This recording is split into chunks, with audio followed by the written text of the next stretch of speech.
तो hi guys, good evening. तो मैंने बोला था कि चांसेस बहुत कम है कि मैं AS10 और AS26 अपलोड करूँगी। तो here I am with AS10। तो मैंने मतलब मेरे को लगा कि अभी मेरे पास थोड़ा बहुत टाइम है तो मैं कर सकती हूँ। और मैं अपने कॉलेज के पर्सपेक्टिव से ही कर रही हूँ। लाइक मेरे कॉलेज का जो सिलेबस है पूरा AS नहीं कवर हुआ था। जैसे कि AS20 में भी एक दो कॉन्सेप्ट नहीं कवर हुए थे। जो CA में पूरा AS20 होता है उसमें से एक दो नहीं कवर हुए थे। वैसे ही जैसे कि मतलब एंटी डाइल्यूटिव तो नहीं था, और राइट्स का भी उन्होंने बोला कि बहुत ही कम राइट्स नहीं आने वाला है। उन्होंने कवर करना था बट टाइम कंस्ट्रेंट की वजह से उन लोगों ने राइट्स को कैंसिल कर दिया था एग्ज़ाम के लिए।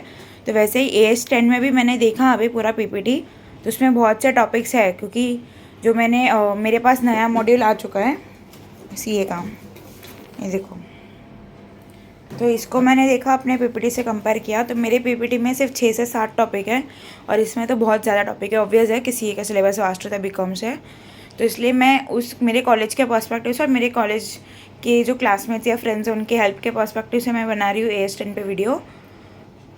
तो AS10 है क्या? Property, plant and equipment. Property, plant और इक्विपमेंट मतलब टेंजिबल असेट्स।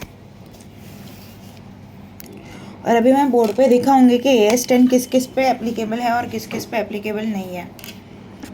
ओवरऑल मैं ये दिखाऊंगी AS10 किस पे एप्लीकेबल नहीं है। ये देखो मैंने लिख के रखा है, तो मैंने इसलिए लिख के रखा है कि किस पे AS10 एप्लीकेबल नहीं है, ये मैंने लिख के रखा है। तो पहला है when other AS permits different treatment. मतलब क्या होता है, दो AS एप्लीकेबल होता है, तो उसमें अगर AS10 है और दूसरा AS समझो 19 है, तो AS19 के इफेक्ट्स है तो हम लोग AS10 नहीं लगाएंगे उस पर। जैसे कि लीजिंग का केस होता है, लीजिंग मतलब सॉर्ट ऑफ रेंटिंग, तो उसमें रेंटिंग में अगर AS19 एप्लीकेबल है तो हम लोग AS10 का कुछ भी इफेक्ट्स नहीं देते हैं। फिर दूसरा है बायोलॉजिकल एसेट्स। बायोलॉजिकल एसेट्स मतलब लिविंग एनिमल। देखो, बायोलॉजिकल एसेट्स मतलब living animal, AS10 does not apply.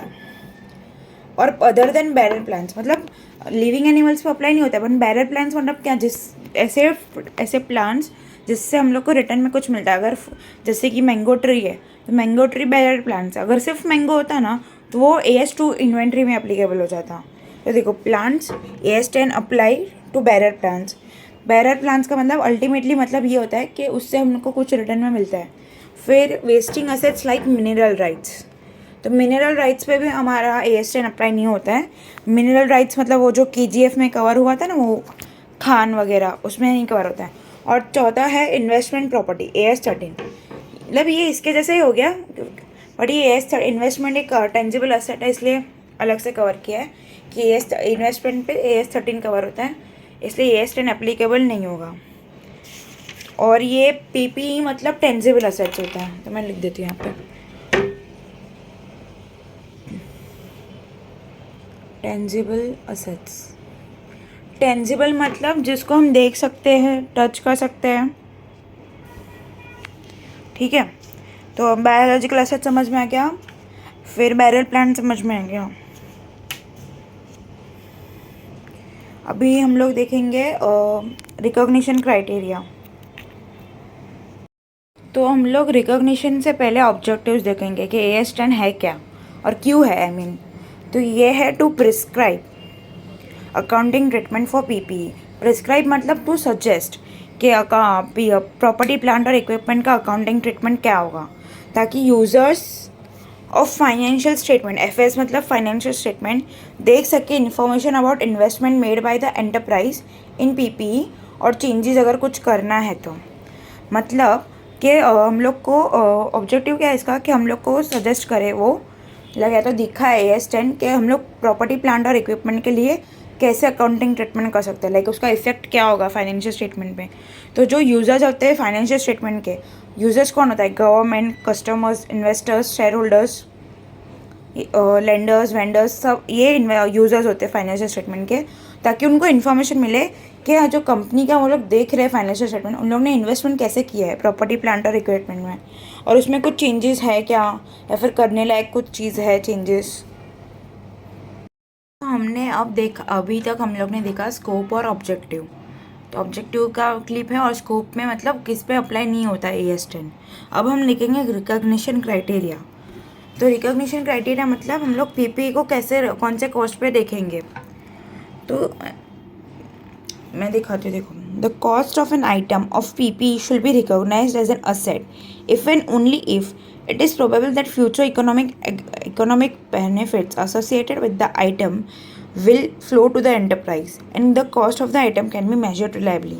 तो इसका मतलब ये था कि अगर हम लोग को पीपी अगर उसका कॉस्ट हम लोग को रिकॉग्नाइज करना है तो हमको पहले देखना पड़ेगा कि अगर इस पर हम लोग कोई खर्चा कर रहे हैं या फिर इसको ख़रीद के लेके आ रहे हैं तो इसका कोई फ्यूचर में हम लोग को इकोनॉमिक बेनिफिट्स होगा कि नहीं, और अगर होगा इकोनॉमिक बेनिफिट्स फ्यूचर में तो उसका हम लोग कॉस्ट मेजर कर पाएंगे कि नहीं अच्छे से।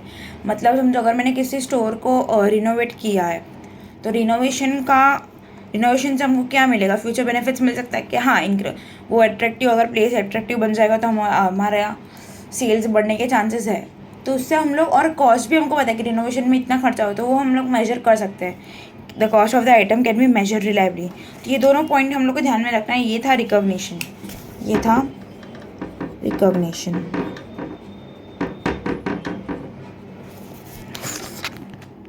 रिकॉग्निशन क्या था रिकॉग्निशन में, मैं दिखा देती फिर से। फ्यूचर इकोनॉमिक बेनिफिट्स और कॉस्ट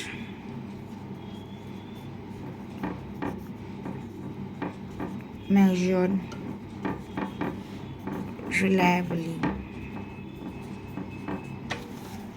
समझा? ये दोनों होगा तो अगर ये दोनों होगा तो हम उसको पीपी मतलब कैपिटलाइज कर सकते हैं। तो अभी मैं यहाँ पे ना दिखाती हूँ, एक क्वेश्चन है, मैंने जो एग्जांपल दिया वैसा ही है। Entity A, a supermarket chain, it's renovating one of its major stores.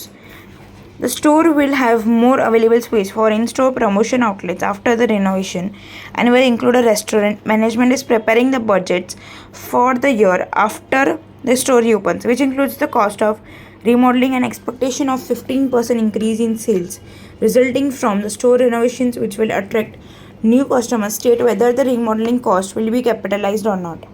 मतलब इसको पीपी हम लोग मान सकते हैं कि नहीं, कैपिटलाइज मतलब पीपी में कंसिडर कर सकते हैं कि नहीं।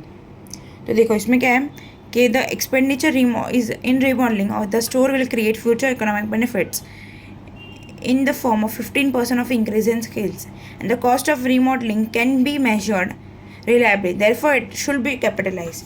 इसका मतलब क्या था कि हम लोग को कॉस्ट तो पता ही है ऑलरेडी, मतलब कितना खर्चा हुआ है हमको पता है, और इसके चांसेस है कि रीमॉडलिंग मतलब रिनोवेशन होने के बाद सेल्स बढ़ जाएगी, इसलिए हम इसको कैपिटलाइज कर सकते हैं।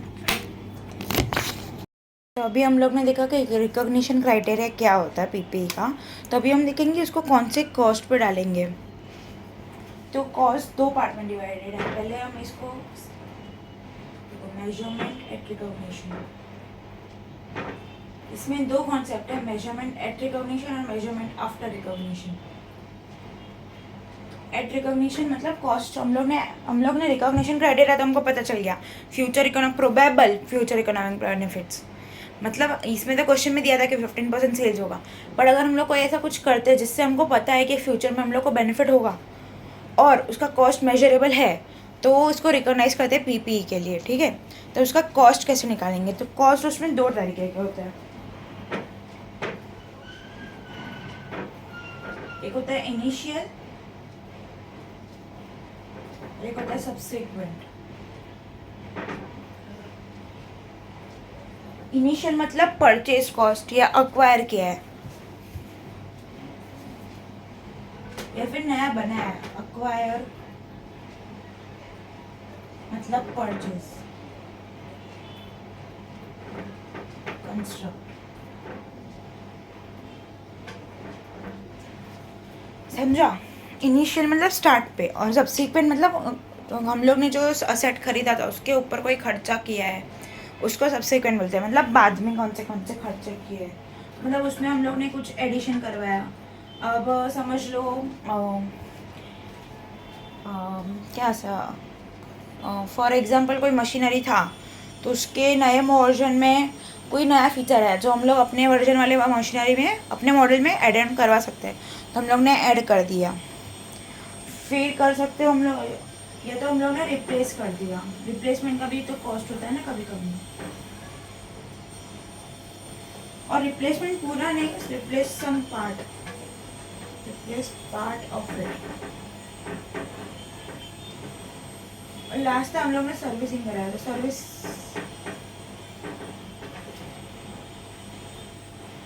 सर्विसिंग जो खर्चा होता है वो। तो समझा, मेजरमेंट रिकॉग्निशन क्राइटेरिया समझ में आ गया। फिर हम लोग को कौन से कॉस्ट पे उसको बोलते हैं ना, अकाउंटिंग ट्रीटमेंट स्टार्ट करेंगे। तो इनिशियल, अक्वायर या परचेज या कंस्ट्रक्ट, और सब्सिक्वेंट है तो ऐड, रिप्लेस या सर्विस कुछ के उसके हिसाब से। तो देखो मैंने यहाँ पे लिखा है elements for cost for purchase ऐसे।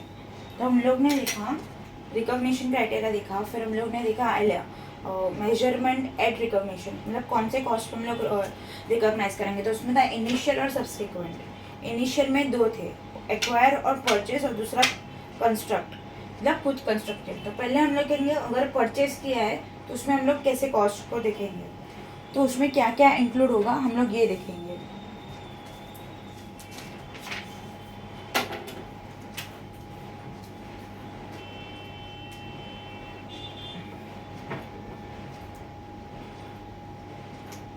इंक्लूड्स फर्स्ट, ऐसे नंबरिंग नहीं है, मैं सिर्फ समझाने के लिए बोल रही हूँ। Self purchase, cost for purchase ऐसे होता है तो उसमें क्या क्या इंक्लूड होगा। इंपोर्ट ड्यूटीज, ये ऐड होता जाएगा। मैं यहाँ पे प्लस दिखा रही हूँ, एक सेकेंड, प्लस दिख रहा है। फिर होगा non refundable purchase taxes, refundable purchase taxes.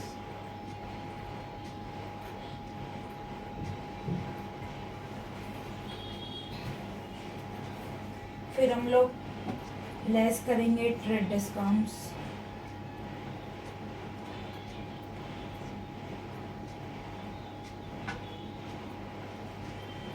Rebate भी लेस करेंगे अगर कोई है तो, क्वेश्चन में दिया होगा ये सब।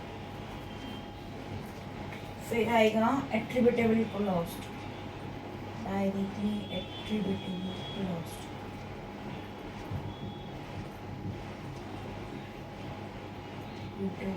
कॉस्ट। और एक और है decommissioning,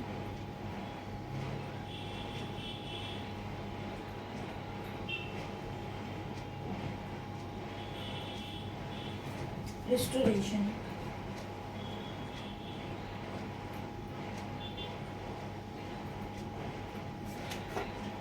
and similar liabilities.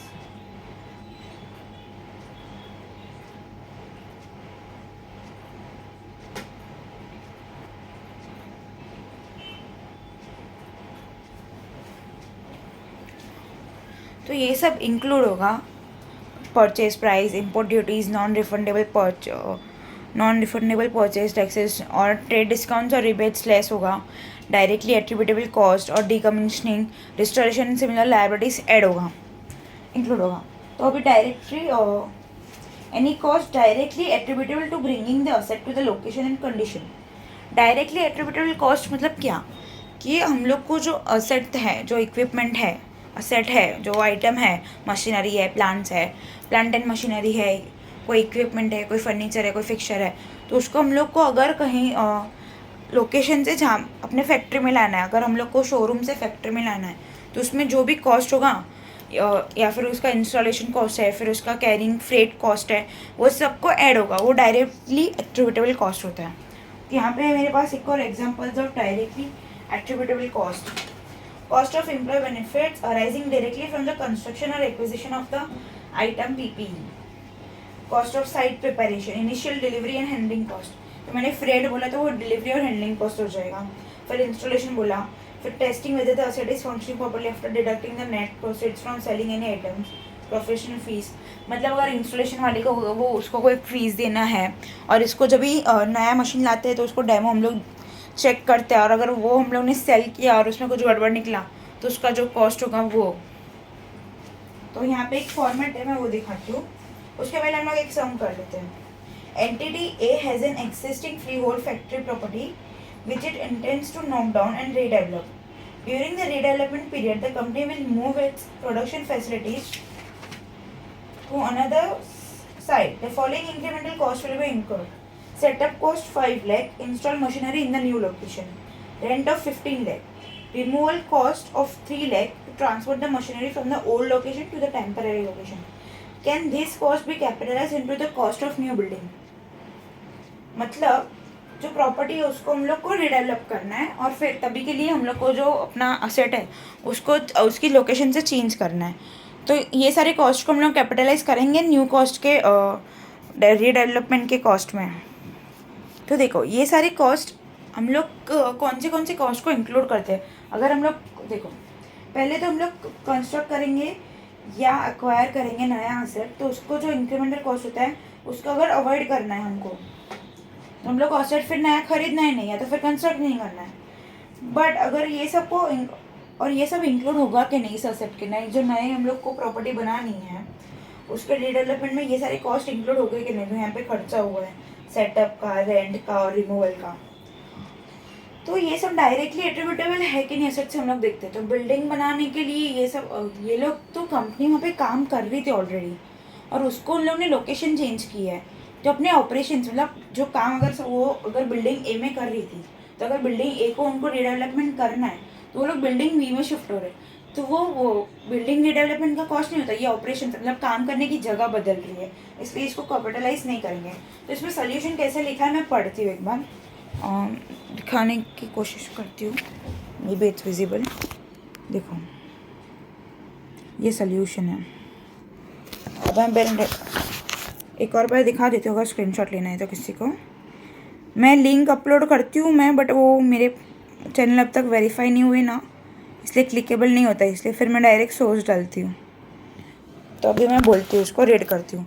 Constructing और acquiring a new asset may result in incremental cost that would have been avoided if the asset had not been constructed.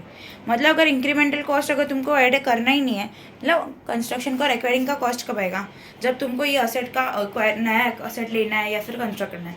तो अगर तुमको ये खर्चा करना ही नहीं है तो तुम अवॉइड कर सकते हो खर्चा और नया असेट बनाना या फिर खरीदना. These costs are not to be included in the cost of the asset if they are not directly attributable to the bringing the asset to the location condition necessary for it to be capable of operating in the manner intended by management. मतलब directly attributable है कि नहीं ये cost. तो ये cost directly attributable नहीं है. अगर तुम शोरूम से अपने फैक्ट्री तक लाते हो कोई एसेट, उसका जो कॉस्ट लगता है हैंडलिंग, डिलीवरी वगैरह वगैरह, तो वो सबको हम ऐड करते हैं नया एसेट में. बट ये तो हम लोग को अपनी काम करने की जगह चेंज करनी है, इसलिए इसका कॉस्ट बिल्कुल भी ऐड नहीं होगा. नॉट डायरेक्टली ब्रिंगिंग, क्योंकि लोकेशन और कंडीशन लाने के इसमें कोई हेल्प ही नहीं है. The cost to be incurred by the company are in the nature of cost of relocating और reorganising operations of the company and do not meet the requirement of AS10. मतलब ये तो काम करने की जगह बोल रही है ना, PPE की थोड़ी ना, AS10 का थोड़ी वो डेफिनेशन को आंसर दे रहा है कि उसको उसके लिए काम हो रही है, इसलिए कैपिटलाइज नहीं होगा. अगर समझा तो लाइक कर देना, सब्सक्राइब भी कर देना. अभी नेक्स्ट क्वेश्चन है, Omega limited contracted with a supplier to purchase machinery which is to be installed in its one department in 3 months time. Special foundations were required for the machinery which were to be prepared within this supply lead time. The cost of the site preparation and laying foundations were 1,40,000. These activities were supervised by a technician during the entire period who is employed for this purpose of 45,000. मैं simply question पढ़ रही हूँ और कुछ नहीं कर रही हूँ, इसलिए इतना डरने की कोई बात नहीं है. इतना कॉम्प्लिकेटेड है तो सोल्यूशन मैं समझाऊंगी. These activities were supervised by a technician during the entire period who is employed for this purpose of 45,000 per month. The machine was purchased at 1,58 lakh and 50,000 transportation charges were incurred to bring the machine to the factory site. An architect was appointed at a fee of rupees 30,000 to supervise machinery installation at the factory site. You are required to ascertain the amount at which the machinery should be capitalized. तो हमको इसमें check करना है ये कौन से question हम लोग को मशीनरी में ये सब ऐड हुआ कि नहीं. तो हम लोग ने इसको ख़रीदा कितने में, contracted with the supplier. The machine was purchased at 1,58 lakh. तो हम लोग मैं यहाँ पे बोर्ड पे दिखाती हूँ, लेफ्ट से दिखाती हूँ. तो 1,58,00,000 तो हम लोग लेंगे, 1,58,00,000, क्योंकि ये परचेज प्राइस है और ये क्वेश्चन में दिया है। फिर हम लोग को खर्चा हुआ साइट प्रिपरेशन और लेइंग फाउंडेशंस का, तो हम लोग इसका भी डालेंगे क्योंकि ये डायरेक्टली अट्रीब्यूटेबल कॉस्ट है। तो मैं एक काम करती हूँ, ये सब एक्स्ट्रा है, इसमें ड्यूटीज़ वगैरह कुछ है नहीं, मैं इसको हटा के डायरेक्टली एट्रीब्यूटेबल का सब पार्ट बना देती हूँ।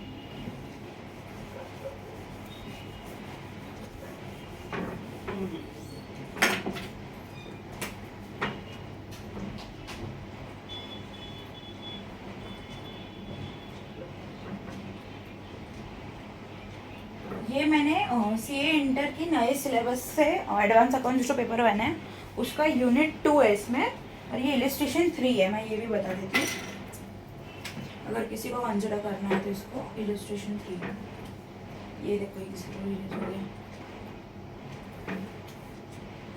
तभी हम लोग डायरेक्टली एट्रीब्यूटेबल कॉस्ट को कंसिडर करेंगे, अरे उसके अंदर के सब पार्ट्स को लिखेंगे। तो पहला था site preparation cost, site preparation cost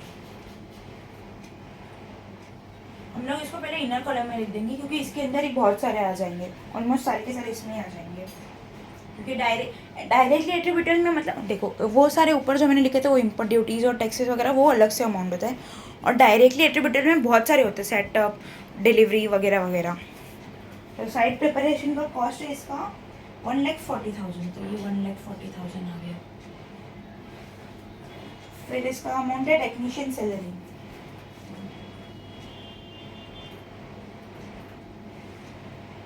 और ये थोड़ा सा कंफ्यूजिंग पार्ट है, इसमें क्या लिखा है कि with supply to purchase which is to be installed in one department 3 months time, 3 महीने में एक जगह पे मतलब ऐसी कोई बहुत ही ज़्यादा हेक्टिक मशीनरी होगी जिसको इंस्टॉल करने में 3 महीने का टाइम लगता है। तो इसलिए और तभी उस प्रोविजन के लिए वहाँ पे एक टेक्नीशियन था कि बराबर से इंस्टॉल हो भी रहा है कि नहीं, ताकि इशू ना आए फ्यूचर में। तो उसका 45,000 पर मंथ का सैलरी था, तो उसको हम लिखेंगे 45,000 इंटू 3, क्योंकि उसने 3 महीने के लिए सुपरवाइज किया था, तो हो जाएगा 1,35,000। फिर कॉस्ट थी ट्रांसपोर्टेशन की, मतलब इनिशियल डिलीवरी कॉस्ट, ये इनिशियल वो वाला नहीं है, रिकॉग्निशन वाला, 50,000 मतलब ट्रांसपोर्टेशन में, डायरेक्ट ट्रांसपोर्टेशन भी लिख सकते हैं। और फिर प्रोफेशनल फीस था, मतलब आर्किटेक्ट का फीस था, ताकि वो मशीनरी इंस्टॉलेशन वो भी टेक्नीशियन भी देख सके और एक अच्छा खासा प्रॉपर प्रोफेशनल आदमी भी देख सके। तो उसका फीस था 30,000 रुपीज़,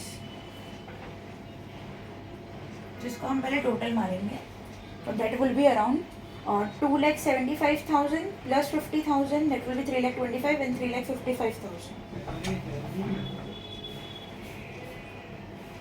इसको हम ऐड ऑन कर देंगे तो ये हो जाएगा 1,61,55,000।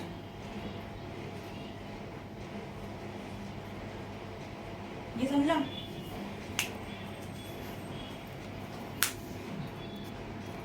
तो देखो मैंने आगे जब ये फॉर्मेट लिखा था, ये सारा फॉर्मेट मतलब ये सॉर्ट ऑफ फॉर्मेट है, तो उसमें मैंने क्या लिखा था, एक डिकमिशनिंग, रिस्टोरेशन और सिमिलर लायबिलिटीज लिखा था, तो उसको मैंने अब तक एक्सप्लेन नहीं किया है। ये डायरेक्टली एट्रीब्यूटेबल कॉस्ट तक के सारे सम्स है, तो अभी मैंने इलिस्ट्रेशन 3 करवाया, अब मैं इलिस्ट्रेशन 4 पढ़ रही हूँ, और इसका अगर किसी को स्क्रीनशॉट लेना है तो एंटिटी ए, विच पहले मैं क्वेश्चन दिखा देती हूँ।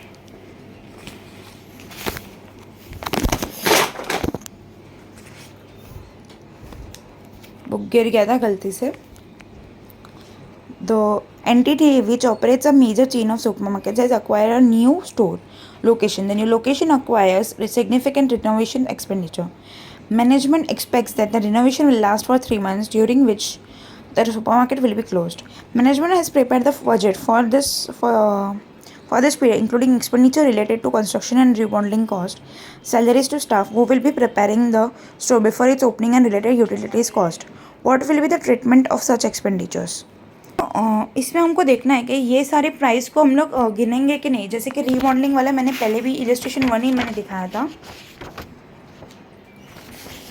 तो उसमें क्या हम लोग ने कंसिडर किया था, वो कैपिटलाइज होगा कि नहीं वो हम लोग ने देखा था, क्योंकि उसमें हम लोग को सिर्फ रिकॉग्निशन क्राइटेरिया देखना था। तो इसमें हम लोग देखेंगे कि कंसिडर होगा कि नहीं।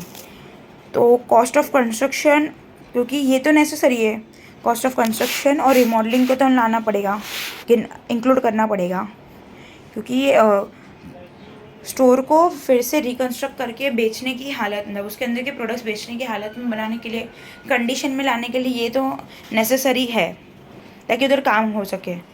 और रिमॉडलिंग एक्सपेंडिचर के बिना अभी स्टोर ओपन तो हो नहीं सकता, रीडेवलप करना है तो फिर इसलिए वो असेट का पार्ट हो जाएगा। बट सैलरीज और यूटिलिटीज और स्टोरेज ऑफ द गुड्स वो ऑपरेटिंग एक्सपेंडिचर हो जाएगा। जो सुपरमार्केट ओपन होता है, एकदम ओपन होता है तभी के लिए होता है ये सब, तो ये कॉस्ट नेसेसरी नहीं होगा। अगर ये कॉस्ट नहीं भी इनकर होगा तो भी स्टोर तो डेवलप तो होना ही है, तो इसलिए इसको नहीं गिना जाएगा। तो मैं आंसर पढ़ लेती हूँ, शायद आगे के क्वेश्चन के टाइम पे दिखा होगा। Management should capitalize the cost of construction and remodelling the supermarket because they are necessary to bring the store to the condition necessary for it to be capable of operating in the manner intended by management. The supermarket cannot be opened without incurring the remodeling expenditure, and thus the expenditure should be considered part of the asset. However, if the cost of salaries, utilities, and storage goods are in the nature of operating expense that would be incurred if the supermarket was open, then these costs are not necessary to bring the store to the condition necessary for it to be capable of operating in the manner intended by the management and should be expensed. तो ये सारे stores का मतलब ये जो expense दिए दूसरे salaries वगैरह, तो ये जब सुपरमार्केट ओपन होता है तभी कंसिडर किया जाता है। तो फिलहाल के लिए इसका कोई यूज़ नहीं है कंस्ट्रक्शन के टाइम पे। अभी नेक्स्ट इलस्ट्रेशन है इलस्ट्रेशन 5। अगर इसमें स्टार्टअप के टाइम पे ऑपरेटिंग कॉस्ट इंकर किया तो क्या होगा। An amusement park has a soft opening to the public to trial run its attraction. Tickets are sold at a 50% discount during this period, and the operating capacity is 80%. The official opening day of the amusement park is 3 months later. Management claimed that the soft opening is a trial run necessary for the amusement park to be in the condition capable of operating in the intended manner. The net operating cost incurred should be capitalized. Comment. तो इसमें क्या लिखा है कि amusement park नया नया बना है, तो जब उसका इनॉग्रेशन तो 3 महीने बाद होने वाला है, बट क्या इसको कंसिडर किया जाएगा कॉस्ट को, या अम्यूज़मेंट पार्क बनाने की कॉस्ट में, कि जो भी अभी खर्चा होगा। अभी देखो 50% डिस्काउंट पे टिकट्स बेच रहे हैं, 80% लोग आ रहे हैं, तो मतलब सारी स्लाइड्स वगैरह सब यूज़ हो रहा है, तो उसमें जो कोई मेंटेनेंस वापस उसमें करवाना होगा ये सब, तो ये सारा खर्चा कैपिटलाइज होना चाहिए कि नहीं होना चाहिए, असेट्स के प्राइस में ऐड होना चाहिए कि नहीं होना चाहिए।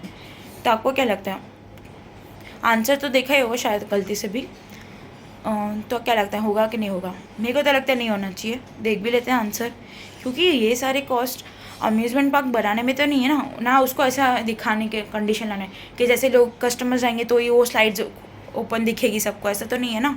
स्लाइड्स तो वही के वही रहने वाली है, वो सारा जगह भी वही का वही रहने वाला है, कस्टमर्स के जाने से वो जगह का कुछ एक्स्ट्रा नहीं होने वाला। इसलिए देखो इसका आंसर क्या है, the net operating cost should not be capitalized but should be recognize in the statement of profit and loss. मतलब इसको हम लोग असेट्स में तो ऐड नहीं कर सकते, प्रॉफिट एंड लॉस में तो दिखाना ही होगा खर्चा है। तो even though it is running at less than full operating capacity, in this case 80%, there is sufficient evidence that the amusement park is capable of operating in the manner intended by the manager. Therefore this cost is specific to the startup and therefore should be expenses incurred. मतलब इसको हम लोग capitalise नहीं करेंगे लेकिन profit and loss में डालेंगे, क्योंकि मैनेजमेंट ये क्यों कर रहा था, 3 महीने बाद खुलने वाला है, अपन ये चेक कर रहा था कि सारा पार्क बराबर है कि नहीं, कस्टमर्स को पसंद आ रहा है कि नहीं। मतलब ये ट्रायल डेमोज देते रहते हैं ना सब में। क्या पता है कि सुपर मार्केट में जाते थे कभी कभी कुछ नए प्रोडक्ट्स आते हैं तो उसका डेमो के लिए टेस्टिंग टेबल्स होते हैं, ये वैसा हो गया। अब देखते हैं नया कॉन्सेप्ट, डीकमीशनिंग, रिस्टोरेशन और सिमिलर लायबिलिटीज़। ये होता क्या है, यहाँ पे देखो मैंने कॉन्सेप्ट है, स्क्रीनशॉट लेना है तो ले लो। मतलब ये मैंने जिस पर्सपेक्टिव से ये वीडियो बनाया उसमें तो ये नहीं है, फिर भी मैं बता देती हूँ कि जो डिसमेंटलिंग या फिर वो असेट्स को निकालने का कॉस्ट या डिसमेंटलिंग या फिर उसको वापस सर्विसिंग करवा के जिंदा करने का कॉस्ट वगैरह, तो उसको बोलते हैं डीकमीशनिंग, रिस्टोरेशन और सिमिलर लायबिलिटीज़। तो उसको हम ऐड करते हैं। तो और इसमें एक्सेप्शन ये है कि इसका एक्सेप्शन क्या है, इसका एक्सेप्शन ये है कि enterprise applies AS to valuation of inventories to the cost of obligations for dismantling, removing and restoring the site on which an item is located that are incurred during a particular as a consequence of having used the item to produce inventories during that period. तो इसका exception ये है कि अगर ये cost हम लोग ने तभी बनाया जब भी इन्वेंट्रीज बना था उस आइटम पे, उसी पीरियड में हम लोग ने ये सारा खर्चा किया डिसमेंटलिंग वगैरह का, तभी अगर खर्चा किया है तो उसको हम लोग AS2 में कंसिडर करेंगे, AS10 में नहीं. ये सिर्फ एक्सेप्शन है और ये मैं बीकॉम वालों के लिए नहीं कंसिडर किया है मेरे कॉलेज से, इसलिए मैंने सिर्फ फिर ऊपर से समझा दिया है. अभी नेक्स्ट है cost of a self constructed asset, वो मैं स्टार्ट करती हूँ. सेल्फ कंस्ट्रक्टेड कॉस्ट क्या होता है ये हम देखते हैं. तो सेल्फ कंस्ट्रक्टेड कॉस्ट मतलब देखो हम लोग ने देखा था इनिशियल कॉस्ट और रिकॉग्निशन में कि हम लोग को कॉस्ट कंसिडर करना होता है अगर एक्वायर किया है तो, या फिर कंस्ट्रक्ट किया रहता है तो क्या कॉस्ट होता है, वैसा इनिशियल और सब्सिक्वेंट था, राइट. तो उसमें अभी हम लोग कंस्ट्रक्टर देखते हैं. अगर हम लोग ने कंस्ट्रक्ट किया तो क्या करेंगे, तो इसमें सेम प्रिंसिपल ही होता है एक्वायर एसेट की तरह. अगर परचेज तो कौन सा cost attributable, directly attributable cost consider करना होता है, ये सब मतलब इससे कंस्ट्रक्शन में क्या क्या यूज़ होता है. तो इसका पहला पॉइंट हम लोग देखते हैं कि अगर एंटरप्राइज़ अगर कोई सिमिलर एसेट बना रही है सेल के लिए तो उसका जो प्राइस रहता है ना नॉर्मल, उसका जो कॉस्ट होता है वही हम लोग मार्क करेंगे जो हम लोग ने असेट कंस्ट्रक्ट किया है. मैं पढ़ती हूँ. If an enterprise make similar asset for sale in the normal course of business the cost of the asset is usually the same as the cost of constructing an asset for sale. मतलब हम लोग जो consider करेंगे asset का cost वो same होगा जो cell के लिए हम लोग उस असेट को सेल का जो होगा वो value.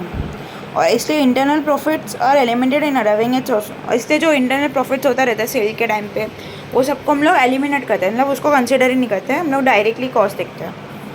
Cost of abnormal amount of wastage material और लेबर और other resources incurred in self constructing an asset is not include in the cost of the asset. तो मतलब लेबर मटेरियल ये सब का कॉस्ट हम लोग इंक्लूड नहीं करेंगे.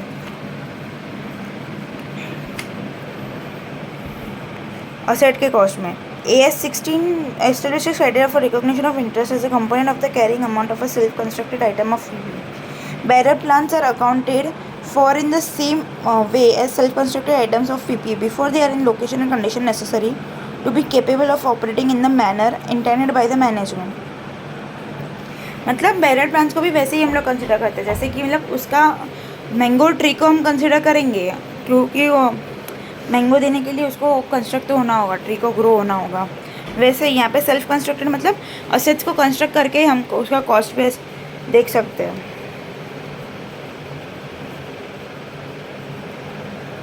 और लोकेशन और कंडीशन मतलब अगर हम लोग ने एसेट बनाया है किसी फैक्ट्री में तो उस एसेट का इंस्टॉलेशन मतलब किधर भी होगा, बट हम लोग उसकी लोकेशन पे पहुंचने से पहले उसकी कंडीशन बोलते ना वर्किंग कंडीशन में आने से पहले हम लोग उसका कॉस्ट असर्टेन कर सकते हैं, ढूंढ सकते हैं. और बोरोइंग कॉस्ट जो यहाँ पे AS16 वाला पॉइंट लिखा है ना कि बोरोइंग कॉस्ट अगर रिकॉग्निशन अगर वो PPE के कंस्ट्रक्शन वाला में रिकॉग्नाइज होता है तो हम लोग उसको कंसिडर करेंगे for a cost. Self constructed cost के लिए मेरे पास कोई इलस्ट्रेशन नहीं है इसलिए मैं नहीं दिखा रही उसका कोई सम. तो देखो यहाँ पे फॉर्मेट है, पहले हम लोग ने परचेज का जो देखा था वो सेम फॉर्मेट है. ये जो रिस्टोरेशन वाला है ना उसमें ये सारे आ सकते हैं, डीकमीशनिंग रिस्टोरेशन और तीनों ही आ जाएंगे सिमिलर लायबिलिटीज़. और ये परचेज का है और ये सेल्फ कंस्ट्रक्टेड का है. कि देखो लेबर का हाँ, बट ये लेबर कौन सा फिक्स्ड लेबर, डायरेक्ट लेबर जो होता है ना वो कंस्ट्रक्शन के लिए, एम्प्लॉयज़ नहीं जो वो ट्रैवलिंग में वो वगैरह में एम्प्लॉयज़ होते हैं वो सब नहीं. Fixed variable, directly attributable, initial estimate of restoration, borrowing cost, ये सबको मिला के जो कंस्ट्रक्शन कॉस्ट होता है उसको कंसिडर कर देंगे. तो अभी हम नया कॉन्सेप्ट स्टार्ट करेंगे. देखो नया कॉन्सेप्ट है मेजरमेंट आफ्टर रिकॉग्निशन. तो वो दो पार्ट में डिवाइडेड है, एक कॉस्ट मॉडल और एक रिवैल्यूएशन मॉडल. ये दोनों क्या है, तो कॉस्ट मॉडल एंटरप्राइज को चूज़ करना होगा कि वो कौन से मॉडल में अपने एसेट्स को क्लासीफाई करना चाहती है, कॉस्ट मॉडल या रिवैल्यूएशन मॉडल, ताकि अकाउंटिंग पॉलिसी अच्छे से अप्लाई हो सके. और ये क्लास ऑफ PPE पे अप्लाई होती है. तो क्लास ऑफ PPE मतलब एक ग्रुपिंग ऑफ असेट होता है जो एक जैसे असेट्स होते हैं और उनका यूज़ भी अपने काम में एक जैसा ही होता है कंपनी के काम में. तो example of separate classes land, machinery, land and building, ships, aircraft, furnitures, office equipments and bearer plants. ये तरह अलग अलग सेपरेट क्लासेज है. तो इसमें हर एक क्लास के हिसाब से सेम होना चाहिए उसका कॉस्ट मॉडल या रिवैल्यूएशन मॉडल. तो कॉस्ट मॉडल मतलब क्या होता है कि जो आफ्टर जब हम लोग रिकॉग्नाइज कर देते हैं कि कौन सा कॉस्ट अगर इनिशियल है तो सब्सिक्वेंट है कि क्या है, अगर इनिशियल है तो उसको कॉस्ट फिर माइनस कोई डेप्रिसिएशन बाकी था या फिर हम इम्पेयरमेंट लॉसेस वो नेक्स्ट पार्ट में कवर होगा। अगर कोई इम्पेयरमेंट लॉसेस भी कवर करना बाकी था तो वो डेप्रिसिएशन अक्यूमुलेटेड और अक्यूमुलेटेड इम्पेयरमेंट लॉसेस लेस होके जो सेट का वैल्यू आएगा वो। और रिवैल्यूएशन मॉडल में क्या होता है कि फेयर वैल्यू अगर मेजरेबल है, अगर फेयर वैल्यू क्वेश्चन में दिया है या फिर मेजरेबल है तो हम लोग फेयर वैल्यू से करेंगे, तो हम लोग कॉस्ट नहीं देखेंगे, इसमें फेयर वैल्यू देखेंगे फिर। और the date of revaluation less any subsequent accumulated depreciation less any subsequent accumulated impairment losses, और वो कैरिंग वैल्यू आ जाएगा। तो अगर रिवैल्यूएशन अगर हम लोग फर्नीचर ए के लिए कर रहे थे, हम लोग को सब फर्नीचर और फिक्सर के सारे फर्नीचर्स के लिए रिवैल्यूएशन करना पड़ेगा, क्योंकि अगर और साथ क्योंकि पूरा क्लास है ना तो उसका कैलकुलेशन भी उस हिसाब से चलता रहता है फाइनेंशियल स्टेटमेंट में, इसलिए कुछ उसमें गड़बड़ी नहीं होनी चाहिए। और इसमें अगर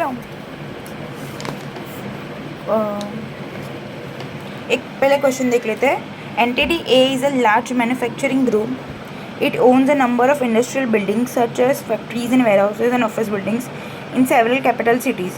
The industrial buildings are located in industrial zones whereas the office buildings are in central business districts of the cities. Entity A's management want to apply the revaluation model as per AS 10 to the subsequent measurement of the office buildings, but continue to apply the historical cost model to the industrial buildings. State whether this is applicable and acceptable under AS 10 revised or not. तो अगर entity ए revaluation model को apply कर सकता है but सिर्फ office building को, क्योंकि office building का हम लोग डिस्टिंग्विश कर सकते हैं इंडस्ट्री बिल्डिंग से उनके लोकेशंस के और फंक्शंस के हिसाब से, नेचर के हिसाब से। और सर और AS 10 बोलता ही है कि अलग अलग क्लास के हिसाब से तुम रिवैल्यू कर सकते हो। देखो, permits assets to be revalued on a class by class basis. तो different characteristics of the buildings enable them to classified as different PPE classes. The different measurement models can therefore be applied to this classes. मतलब अगर office building है तो उस पर revaluation, और factory building है तो उस पर कॉस्ट मॉडल लगा सकते हैं। The different measurement models can therefore be applied to this classes for subsequent measurement. However all properties within the class of office building must be carried at revalued amount. तो फिर अगर हम लोग office building पे revaluation model लगाना चाहते हैं ना, तो सारे के सारे ऑफिस बिल्डिंग्स पे रिवैल्यूड वाला रिवैल्यूएशन हम लोग को करवा के रिवैल्यू अमाउंट ही यूज़ करना होगा। ये इतना बेसिक सिखा दिया है मैंने, और अभी आगे का नेक्स्ट पार्ट में कवर होगा। तो अभी कौन सा बाकी है, एक बार रिवैल्यूएशन मॉडल का प्राइस डिटर्मिनेशन और उसका एक सम बाकी है और उसका क्या इफेक्ट होगा वो, फिर डेप्रिसिएशन, एम्पायरमेंट और रिटायरमेंट और डी रिकॉग्निशन बाकी है।